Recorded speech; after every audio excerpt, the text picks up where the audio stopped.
Para quem está anotando, a nossa mensagem, o tema dela é cuidado. Tempo fechado e carregado para os próximos dias. Quando a gente fala de tempo aqui, eu estou tentando fazer uma brincadeira, uma alusão com quando você vê aquele, sabe quando você vai tirar férias e você vai para a praia, aí você vai ver a previsão do tempo. Daí o que tem lá? Tempo fechado. Isso acontece nas melhores famílias. E aí quando isso acontece, o que você faz? Você vai assim mesmo, porque férias você tem que aproveitar, então você vai, só que você vai preparado, você leva, você vai para a praia, mas aí você leva a capa, os mais antigos a galocha, né? Você vai com todos esses acessórios, né? Para você curtir suas férias, mas você vai. Por quê? Porque é férias e tem que ir. Então, hoje, a afirmação que eu quero trazer hoje e continuar domingo que vem é que o cristão deve estar atento sobre os acontecimentos, ficar muito esperto, muito atento aos acontecimentos que marcam o tempo. Olha só, está entendendo? Ficar atento aos acontecimentos que marcam o tempo, que marca a era, que marca o que está acontecendo. Lembra a previsão do tempo? Para que não seja enganado ou desanimado. Se eu não prestar bem atenção no que está acontecendo, eu posso cair no erro, no perigo de desanimar. Né, de ficar, poxa, até quando, Senhor? Por que está acontecendo isso e aquilo? E você pode desanimar ou ser enganado. E aí, até cair, lembra domingo passado? Num erro, numa teologia distorcida que pode enganá-lo e levá-lo para longe de Deus. Pois bem, é comum, então, a gente se preparar. Usei o exemplo das férias, mas a gente se preparar para o dia de amanhã. Todo mundo faz o mercado do mês, ou o mercado da semana, as compras, se preparando. Você deve estar sempre pensando no dia da manhã. Na vida espiritual é a mesma coisa. Devemos estar preparados por aquilo que vai vir. E devemos estar preparados e confiar no que realmente vai acontecer. Por exemplo, quando nós dissermos que você olha a metodologia, o que acontece? Você vê, vai chover, mas aí você chega lá na praia e está sol, e você fica feliz. Quando ocorre o contrário, vai estar sol, você chega lá e está chovendo, aí você fica triste.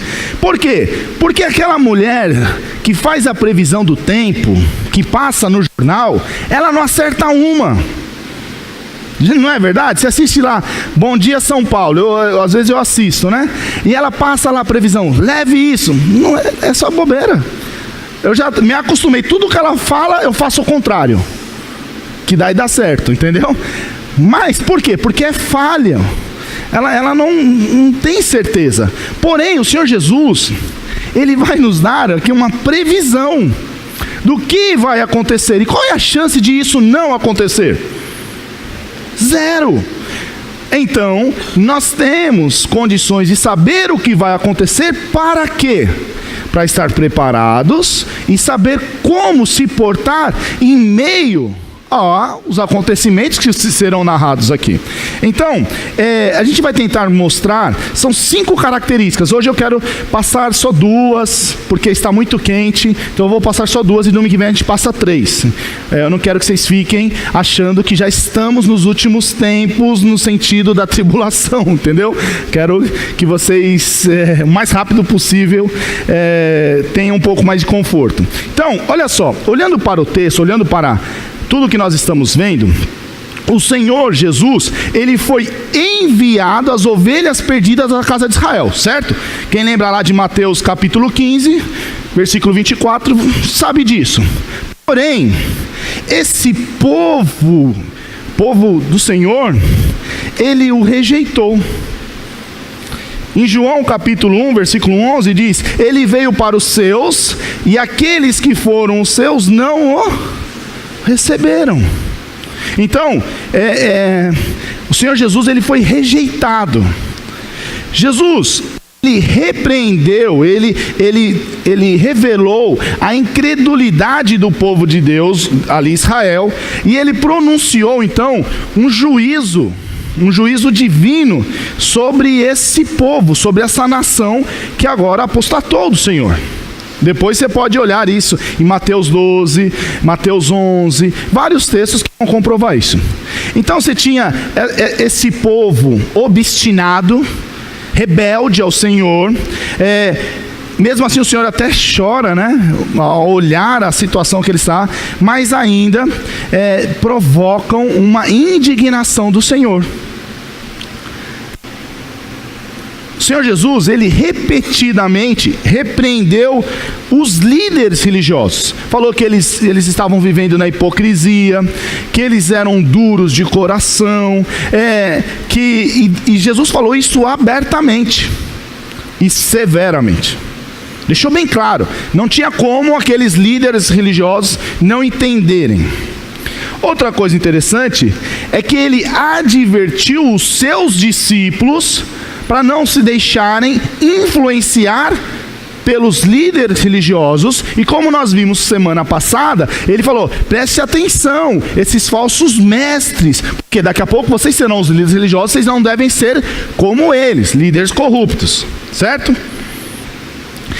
2 vezes em seu ministério, Jesus ele vai até o templo e ele purifica o templo, ele expulsa. Então lá em João capítulo 2, logo no início ele faz ali a purificação, que a gente chama de purificação do templo, expulsa as pessoas dali. E agora em Marcos capítulo 11, nós isso uma segunda vez, ele põe aquelas pessoas para correr. Por quê?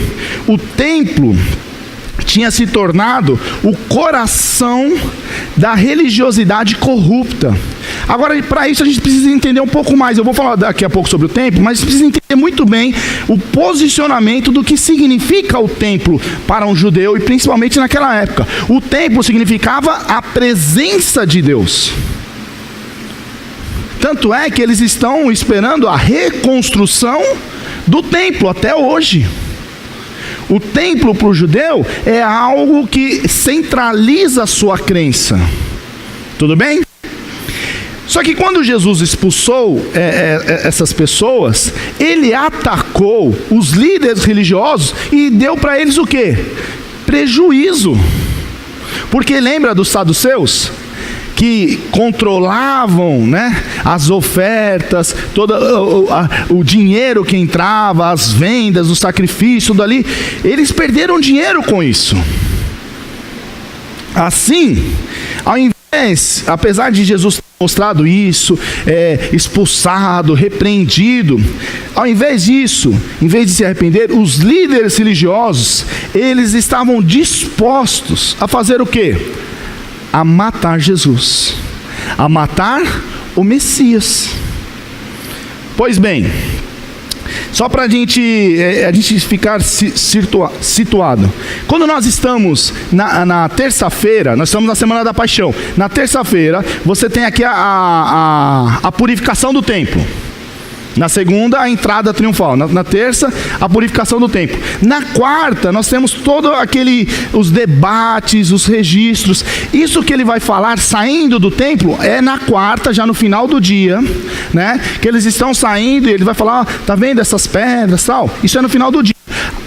Do versículo 5 até o versículo 13, isso já ele está sentado à noite, né? Do outro lado você tem o templo, você tem um vale, e aqui tem um morro, um monte, que o Monte das Oliveiras.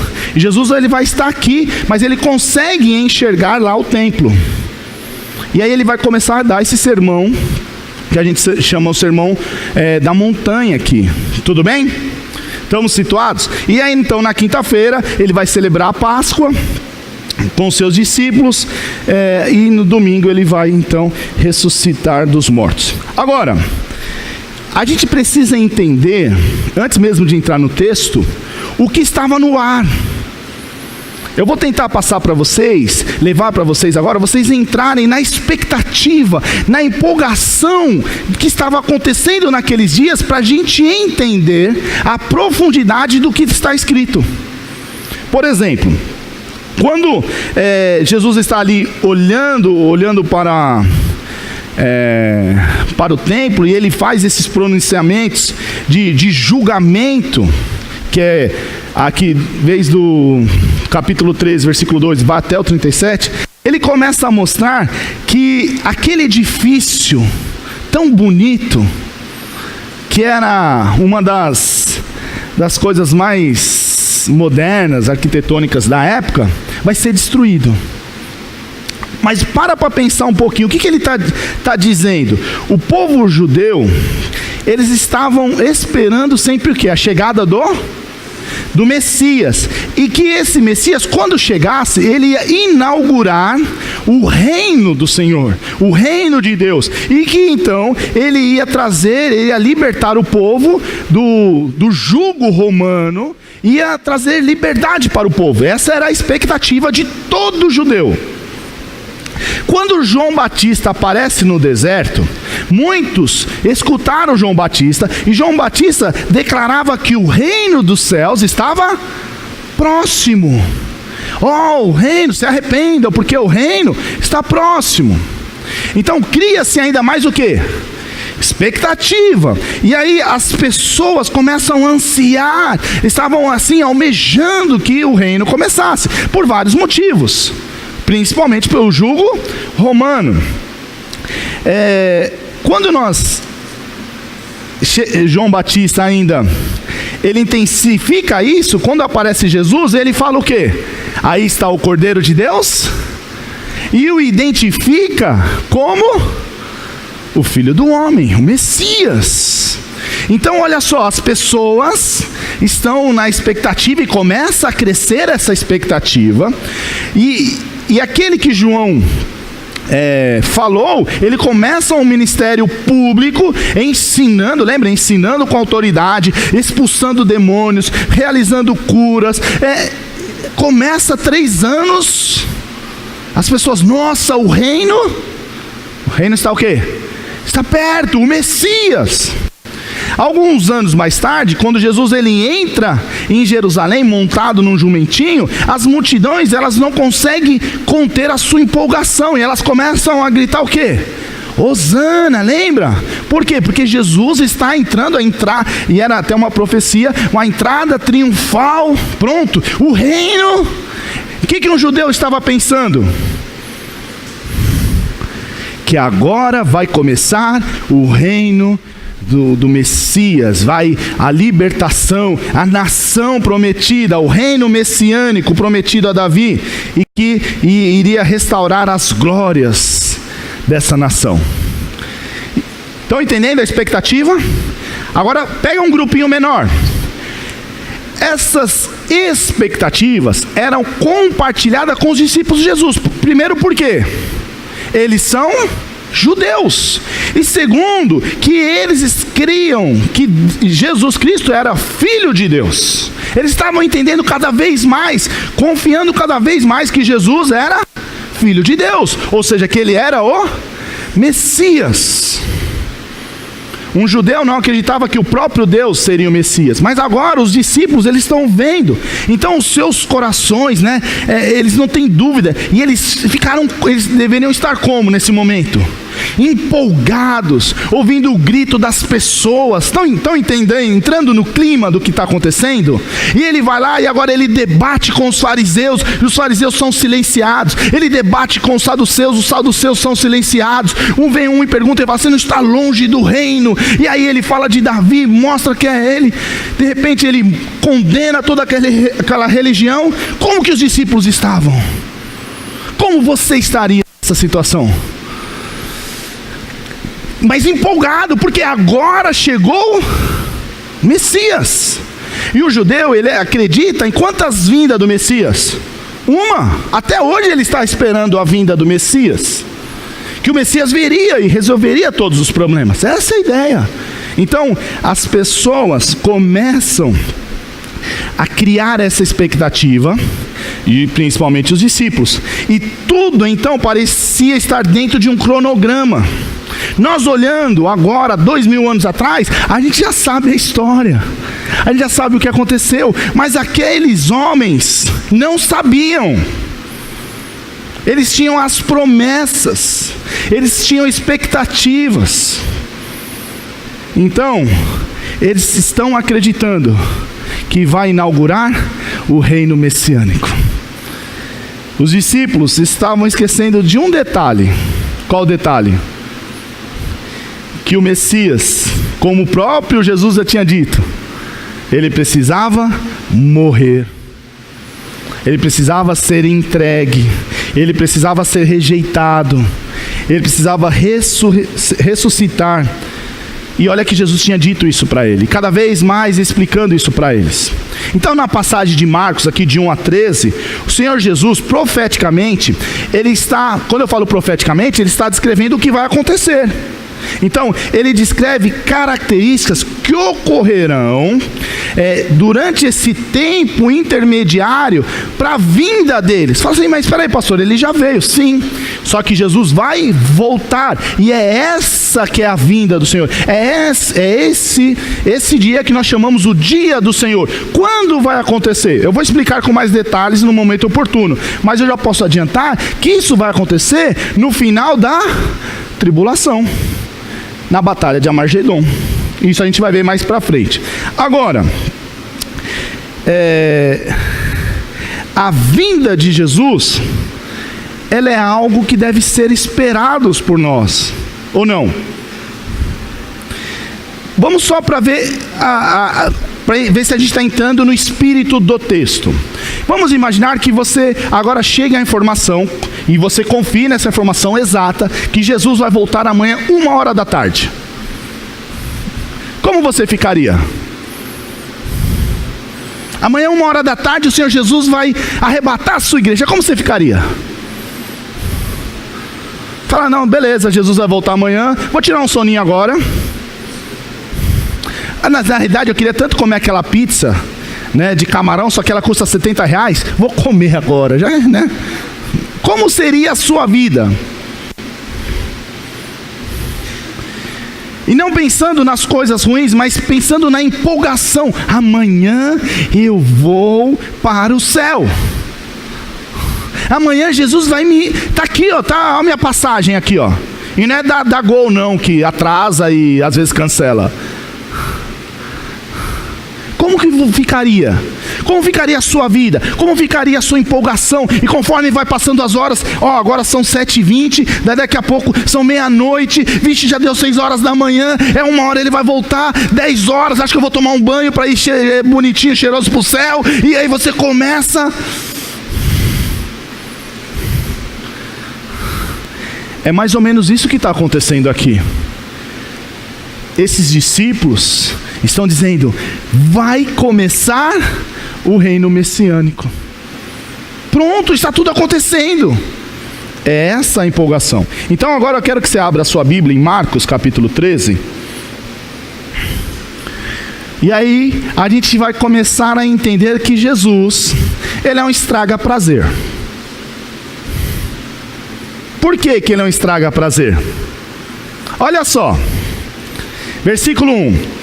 Quando ele estava saindo do templo, depois de todas essas maravilhas, toda essa empolgação, um de seus discípulos lhe disse, olha, mestre, que pedras enormes, que construções magníficas. Ele está falando do templo, tá?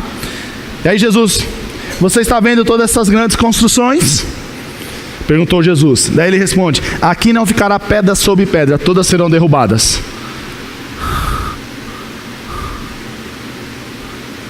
Jesus literalmente está fazendo o que com esse homem? Estraga prazer, empolgado, olha só. Por quê? Agora, olha como é importante o contexto. O Messias está ligado ao templo? Sim. Por quê? O templo é a presença do Senhor, quem é que ia libertar Israel do Império Romano? É Deus. Então o templo é o centro, porque a presença do Senhor e o Messias seria direcionado para o Senhor. E Jesus fala para ele: está vendo isso aí?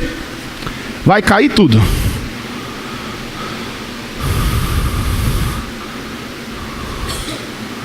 O cara empolgado, agora vai cair tudo. Jesus, então, ele saindo do templo, né, e passando provavelmente pelo portão oriental ali. E a gente precisa entender um pouco também sobre o templo, e o que ele quer dizer com isso. O templo, ele está num planalto. Se você já olhou Jerusalém, você tem 2 vales, e aí você tem a cidade de Davi, um barranco, e no planalto assim você tem o templo, né? O pátio, todas as coisas ali. Então, era um edifício que era considerado uma das maravilhas arquitetônicas do mundo antigo. O templo de Herodes, tá? Porque foi Herodes que construiu o raposão, como o pastor Tiago falou pela manhã. Então, e aí, esse templo ele era construído com pedras brancas, polidas, e com a sua parede oriental coberta de ouro. A estrutura principal do templo, ela brilhava à noite com a luz da lua, por exemplo. Como se fosse uma joia maciça, entendeu? Era lindo. O complexo, então, do templo, porque tinha pórticos, colunas, pátios, né? Tinha todas essas coisas. Ali, muitas pessoas transitavam ali, fiéis, ofertas, muito grande. Então, era algo, assim, de outro mundo. A sua construção, a construção do templo, começou quase 5 décadas antes daqui do tempo desse diálogo aqui. Quase 5 décadas. Onde, sob a direção de Herodes o Grande, ainda ele ficaria construindo para terminar, só que o templo vai ser destruído em 70, eu vou falar daqui a pouco. Mas, muito tempo para construir, era uma obra enorme. Então, combinando tudo isso aí, toda essa maravilha, né, esse esplendor, tornou-se difícil imaginar, por uma pessoa daquela época, empolgada com o reino messiânico, imaginar o quê? Que o templo seria destruído. Ele fala: cai a bolsa de valores em Nova York, mas o templo não cai. Entendeu o que eu quero dizer? Teve uma vez que caiu a bolsa, em 29, quebrou todo mundo. Entende o que eu quero dizer? O tamanho das coisas. É a mesma coisa que você chegar assim e falar para uma pessoa: nós vamos apagar o sol. Esse cara é louco. É impossível. E deve ser mesmo, tá? É mais ou menos isso que Jesus responde para aquele camarada. Tá vendo, Senhor, essas pedras grandes, essa beleza, porque era lindo. Só que Jesus, ele sabia que aquele templo tinha se tornado um monumento de uma religião corrupta. Era uma estratégia para tomar dinheiro. E eu estou falando do templo de Herodes, não o de hoje.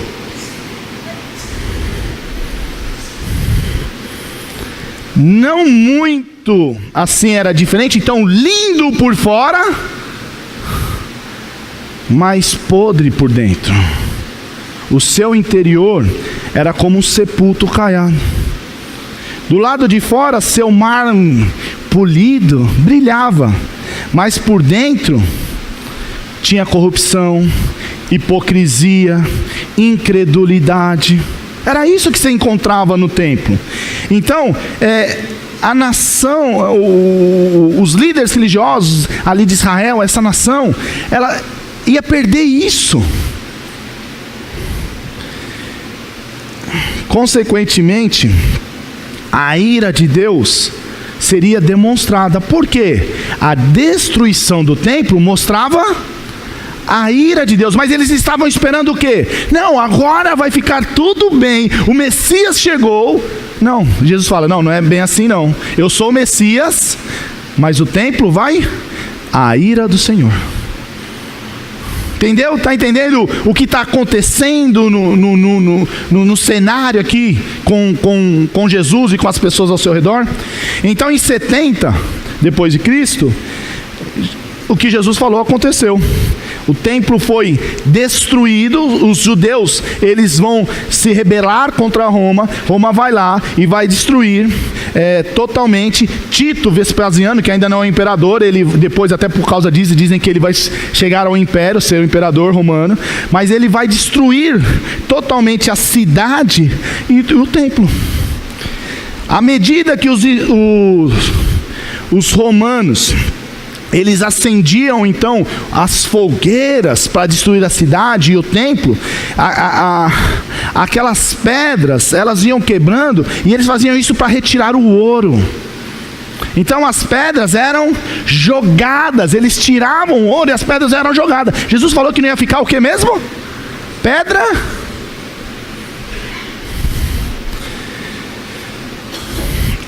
Hoje nós temos ainda lá aquelas pedras fundamentais, né, enormes. Você tem pedra lá com mais de 700 quilos, 700 quilos ou 700 toneladas, eu não lembro, não recordo direito. Mas que você tem um muro, né, o Muro das Lamentações, que o judeu ainda até hoje vai lá. Mas se você entrar por baixo da mesquita, você encontra pedras enormes ainda, de tão magnífico que era isso. Inclusive Israel hoje escava. E a pergunta é, quando será restaurado o templo lá? Logo, logo. Então, o Senhor, ele previu com precisão perfeita que o templo e os seus edifícios ali, eles seriam completamente demolidos. Agora vamos aplicar isso aos nossos dias. Primeiro, não era algo tão fácil para uma pessoa acreditar, não é verdade? O camarada, na hora que ele olha aquele templo, e o Senhor falou, não vai ficar pedra sobre pedra. Peraí, Senhor Jesus, acho que o Senhor está exagerando um pouquinho, você está de mau humor, é por isso. Então não era algo tão simples, não era algo comum do pensamento, porque o pensamento estava empolgado, e aí a empolgação ia convergir no templo e mostrar um Deus maravilhoso, enquanto Jesus está falando da ira de Deus.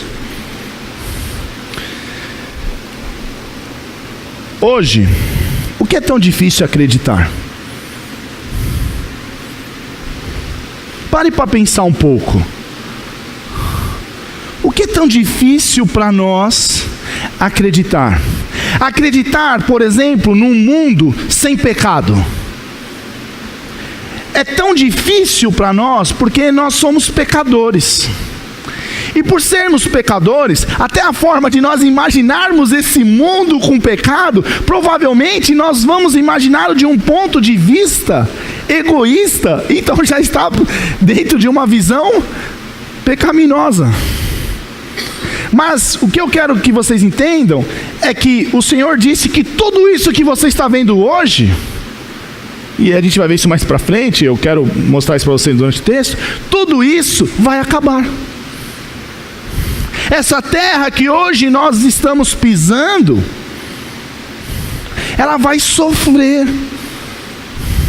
Aquilo talvez que eu dou tanto valor hoje, amanhã pode talvez não existir. Eu fiz uma ilustração, mas talvez amanhã, uma hora, Jesus pode voltar. Eu não sei. Estão entendendo? Jesus, em outros textos, ele nos mostra que o nosso foco não pode ser as coisas desse mundo, não pode ser essas coisas que são passageiras, mas o que mais prende a gente, ou o que mais a gente foca, é justamente as coisas que serão daqui a pouco reviradas. Nova terra, novos céus. Entende isso? Ainda dentro desse contexto, a gente pode ver que Jesus, ele dá prova suficiente do que ele diz vai acontecer. Quando ele fala de que o templo vai ser destruído, Eu vou tentar fazer uma comparação bem boba, mas para você entender, é como se eu dissesse para você aqui: o nosso sertão nordestino vai virar mar. Assim, peraí.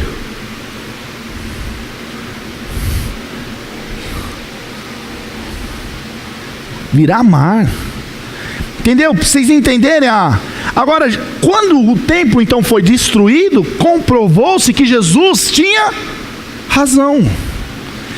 Apesar da dificuldade, da limitação do homem de entender o seu tempo, nós podemos confiar no que Jesus fala, porque o que ele fala vai acontecer exatamente do jeito que ele está dizendo. Agora, meu irmão, quantas promessas de Jesus você conhece? Pensa um pouquinho. Todas essas promessas que passou agora pela sua mente, essas promessas serão cumpridas. O plano perfeito mostrado nas Escrituras vai acontecer. E isso é bom. Mas ao mesmo tempo, a gente vai começar a olhar os versículos, que nem agora a gente vai olhar o versículo 3 a 6, muitas coisas vão acontecer que é certeza que vão acontecer. Como o anticristo. Como a destruição de quase toda a terra. Olha o que eu disse, quase toda. Você crê nisso? Você crê que o que Jesus fala vai acontecer?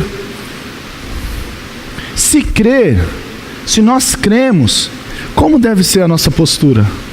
Como deve ser a nossa fé? Ainda que muitos falam, não acontece. Mas aí entra a nossa crença. Muito bem, vamos para a segunda característica.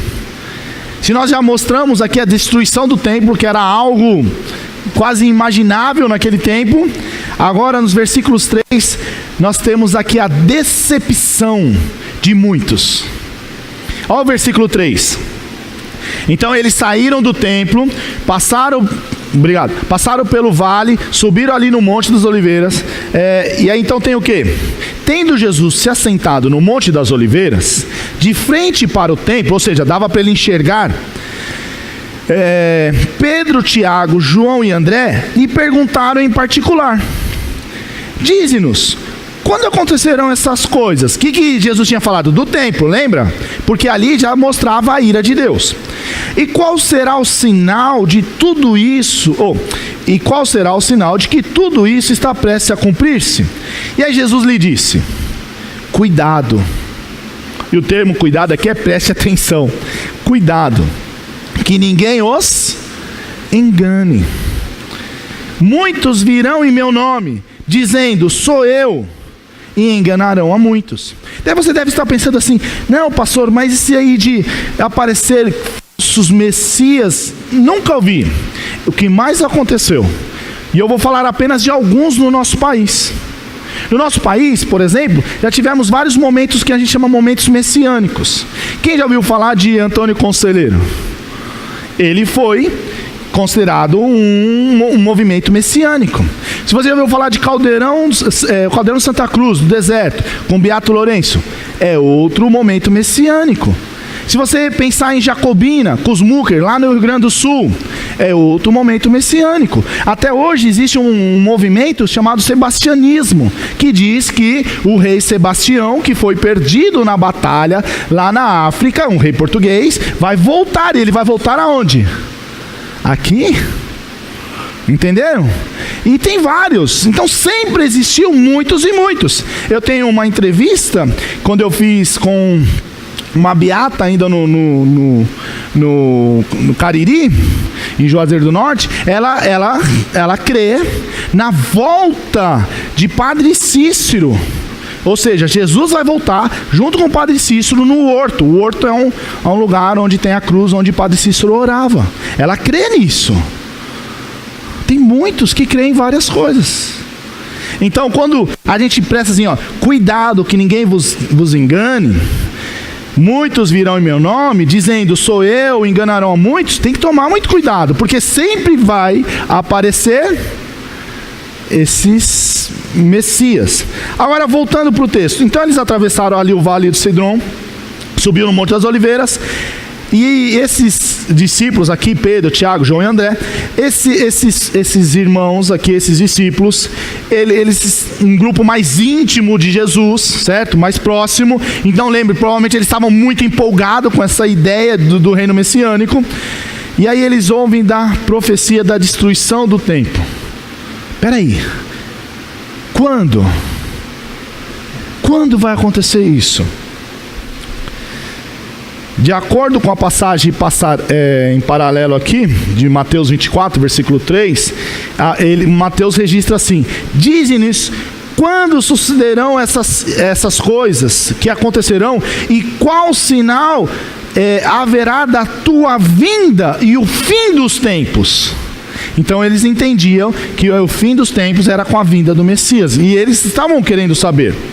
Agora, eles queriam saber quando vai acontecer. Você gostaria de saber quando Jesus vai voltar? Sim ou não? Por quê?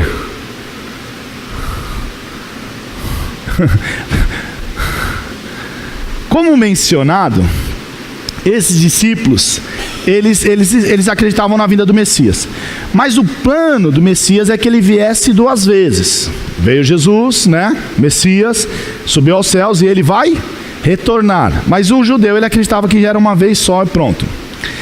Agora, Jesus, para mostrar então essa realidade, ele começa a explicar esses textos.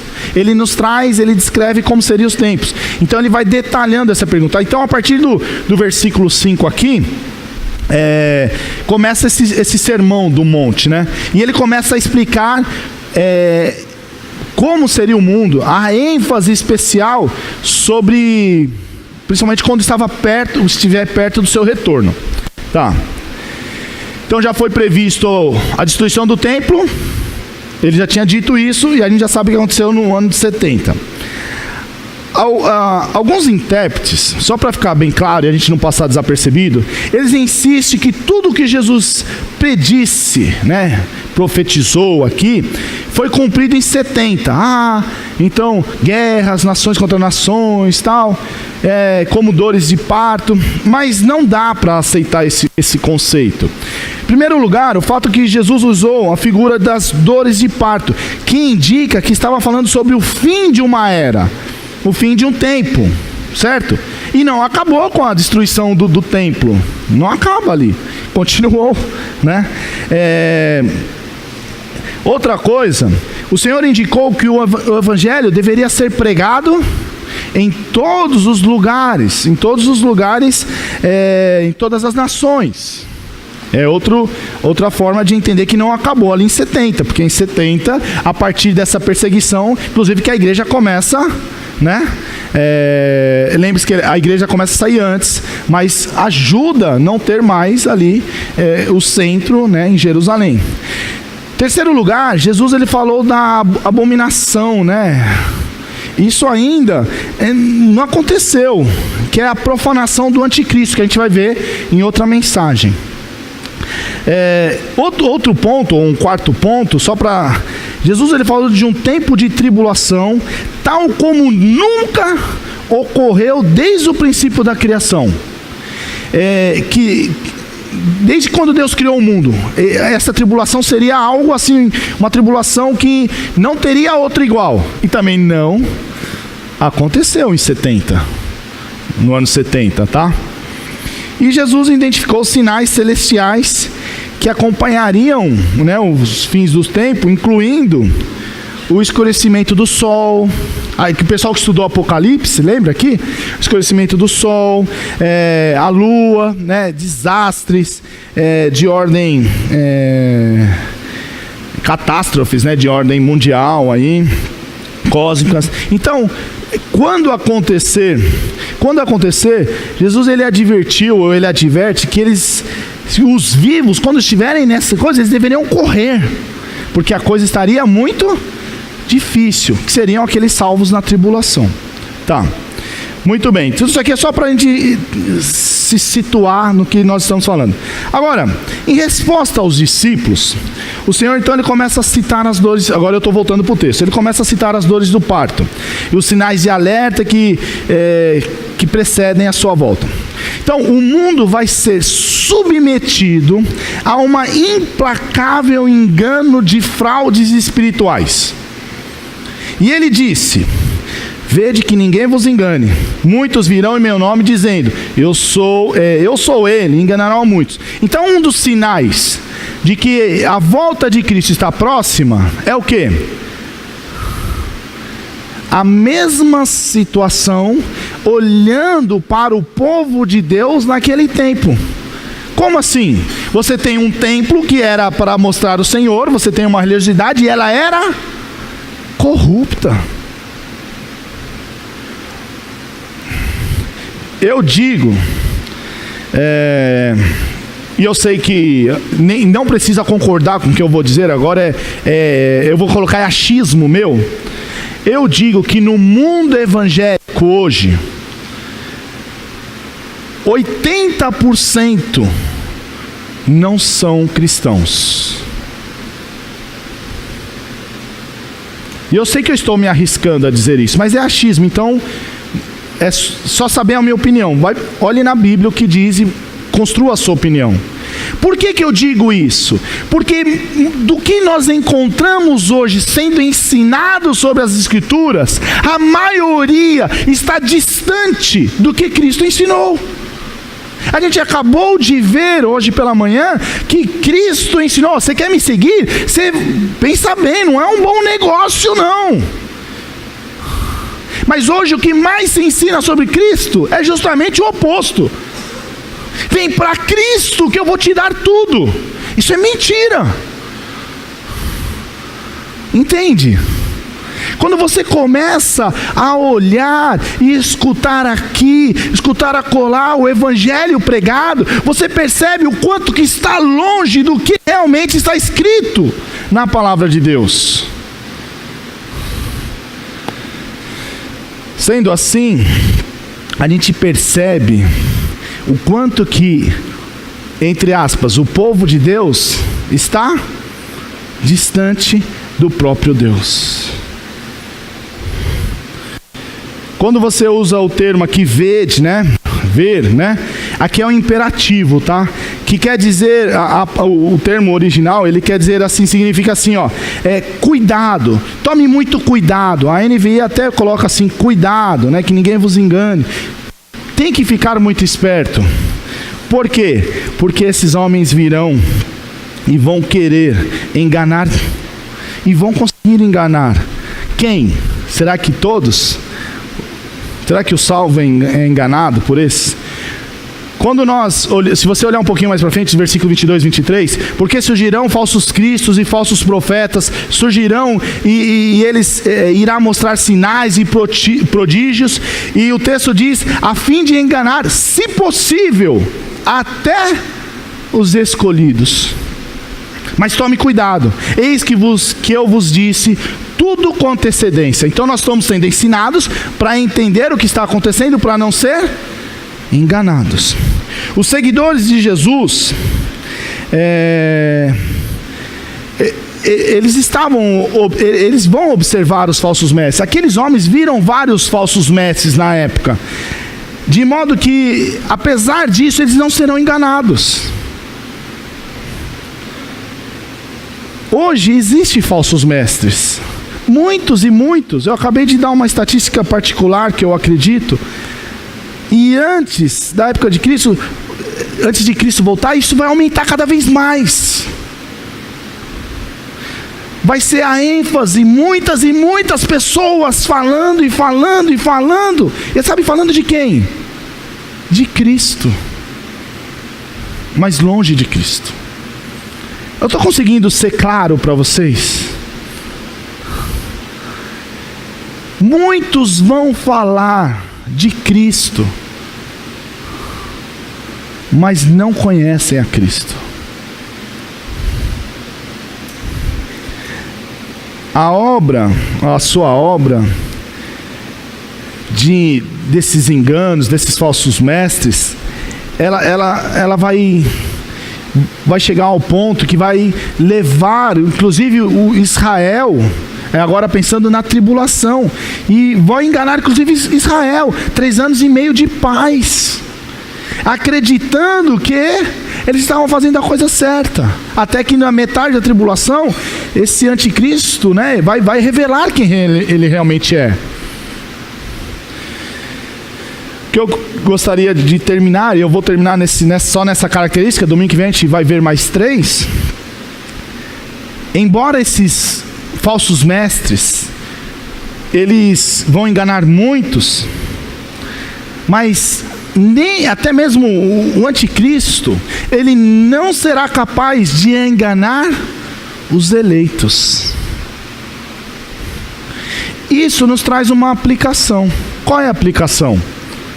Que o salvo verdadeiro, salvo genuíno, o discípulo de Jesus, ele não será enganado. E agora existe uma lógica para isso. Olha só, o salvo verdadeiro, e eu prometo que vou acabar aqui, mas o salvo verdadeiro, o que acontece?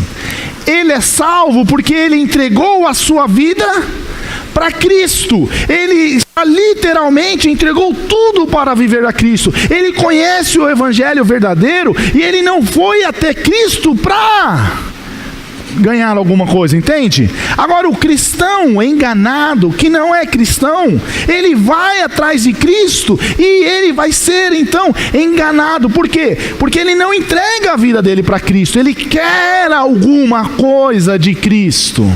Ele quer se dar bem com Cristo, ele não quer entregar, ele ainda vive uma religiosidade egoísta. Lembra que nós falamos do exemplo da semana passada, daquela viúva que vive num sistema religioso corrupto, e ela entregou tudo o que tinha por causa dessa característica. Mas o salvo, ele não vai ser enganado. Por quê? Porque ele conhece o verdadeiro Messias, ele conhece Jesus Cristo. E para ser enganado, precisa de 2 pontos.